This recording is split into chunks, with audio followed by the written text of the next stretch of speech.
मी नंदू रावण पाटील या घोराणे गावाचा उपसरपंच असून मी या ठिकाणी शेतात गट नंबर 308 या ठिकाणी मी झोपडी बांधलेली आहे आणि माझ्या शेताचं काम चालू असताना मी या ठिकाणी माझ्या मित्राचे JCB आणलेलं आहे।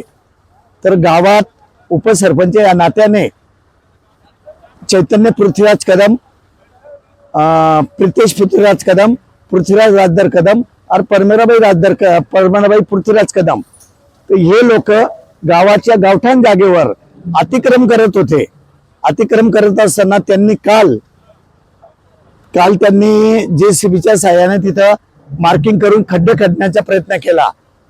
तर मी त्या ठिकाणी बोललो की हे चांगलं नाही, गावाचा विरोध आहे तुम्हाला, तर गावाचा विरोध असून तुम्ही या ठिकाणी अतिक्रम करू नका। या अतिक्रम हे सांगण्यावरून त्यांना राग आला।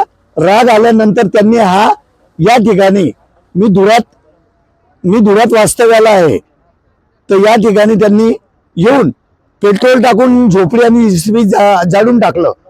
मग आमच्या पुतण्याने आम्हाला पेट्रोल भरण्यासाठी पेट्रोल पंपावर जात असताना त्यांनी फोन केला की काका तुमच्या झोपडीला आणि JCBला आग लागली।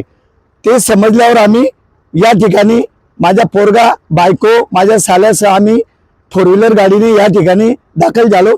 तोपर्यंत गावकऱ्यांनी आज विझवण्याचा प्रयत्न सुरू होता पाण्याच्या टँकरच्या साहाय्याने। किती लाखाचं नुकसान झालं साधारण? साधारण 20-1 लाखाचे नुकसान आहे।